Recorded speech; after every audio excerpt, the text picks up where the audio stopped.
Hi guys, just wanted to share a couple things with you. Wanted to give you an idea of a super easy activity to do this weekend since you've got a long weekend at home. Quentin and I did this week um, using some of the painter's tape and some sidewalk chalk. You just lay the painter's tape down on the driveway or the sidewalk or even the street if you live somewhere where there's not a lot of cars, and then we just colored in the pieces and made some very cool designs. So if you're looking for something to do this weekend, that is a great activity to do at home. The next thing that I'm going to do is switch over so that you can see just me in a second so that I can read our read alouds for today. Hello again. So, the first read aloud I have for you today is The Tale of Tom Kitten by Beatrix Potter. So, we read The Tale of Benjamin Bunny the other day, and this one is another story that's in the same series. So, this is The Tale of Tom Kitten.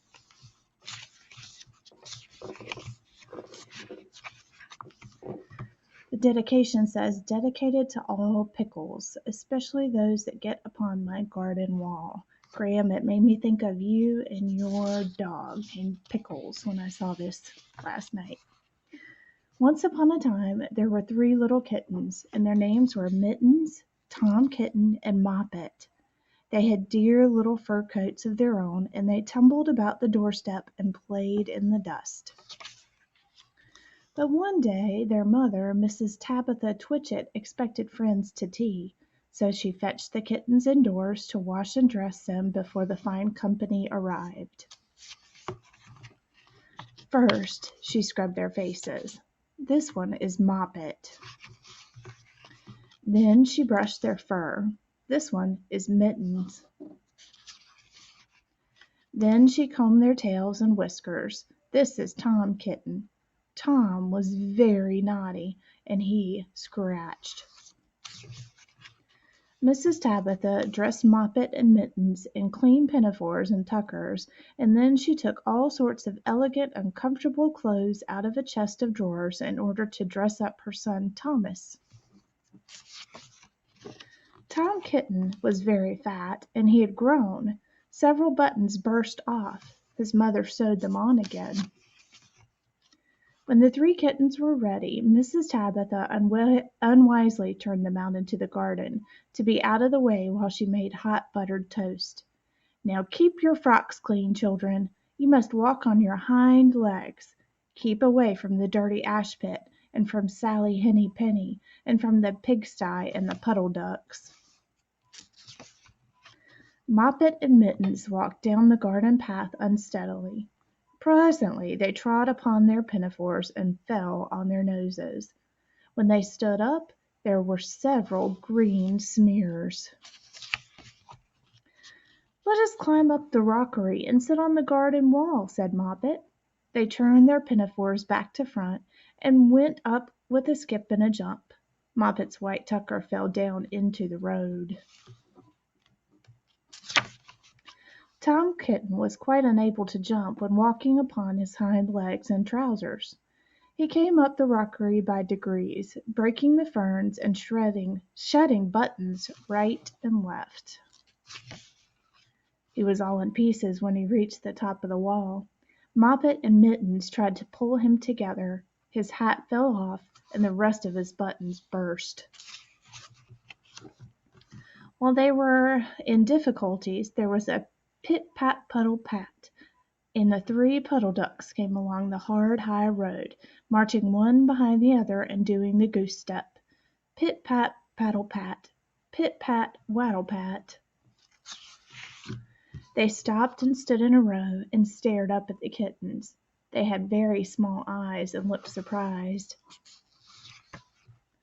Then the two duck birds, Rebecca and Jemima Puddle Duck, picked up the hat and tucker and put them on. Mittens laughed so that she fell off the wall. Moppet and Tom descended after her. The pinafores and all the rest of Tom's clothes came off on the way down. "Come, Mr. Drake Puddle Duck," said Moppet, "come and help us to dress him. Come and button up Tom." Mr. Drake Puddle Duck advanced in a slow, sideways manner and picked up the various articles. But he put them on himself. They fitted him even worse than Tom Kitten. "It's a very fine morning," said Mr. Drake Puddle Duck. And he and Jemima and Rebecca Puddle Duck set off up the road, keeping step, pit-pat, paddle-pat, pit-pat, waddle-pat. Then Tabitha Twitchit came down the garden and found her kittens on the wall with no clothes on. She pulled them off the wall, smacked them, and took them back to the house. "My friends will arrive in a minute, and you are not fit to be seen. I am affronted," said Mrs. Tabitha Twitchit. She sent them upstairs, and I am sorry to say she told her friends that they were in bed with the measles, which was not true. Quite the contrary. They were not in bed, not in the least. Somehow there were very extraordinary noises overhead, which disturbed the dignity and repose of the tea party. And I think that some day I shall have to make another, larger book to tell you more about Tom Kitten. As for the Puddle Ducks, they went into a pond. The clothes all came off directly because there was no buttons. And Mr. Drake Puddle Duck and Jemima and Rebecca have been looking for them ever since. The end. I bet those kittens got into some big trouble with their mama after that tea party was over.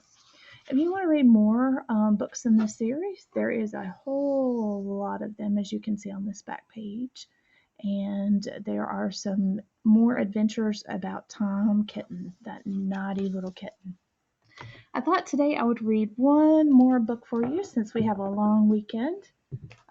This is a short one, but it used to be one of Quentin's favorites when he was younger, and I thought you guys might enjoy it as well. This is Duck and Goose. Here Comes the Easter Bunny. I read you a Duck and Goose book the other day, and the author again is Tad Hills. All right. Easter is tomorrow, Duck and Goose. You better find a good hiding spot if you want to see the Easter Bunny. Should we hide in a pond, Goose? The water is too cold. The Easter Bunny will never see us up here, Duck. But it's too high. This is a perfect place to hide, Goose. Really?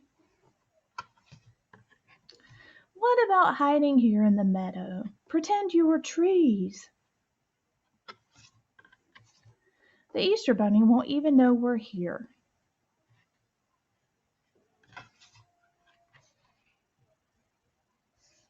These. Duck, did we miss the Easter Bunny?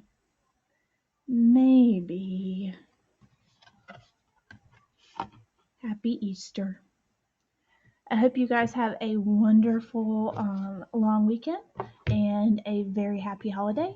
And I will be back on Tuesday with more stories for you.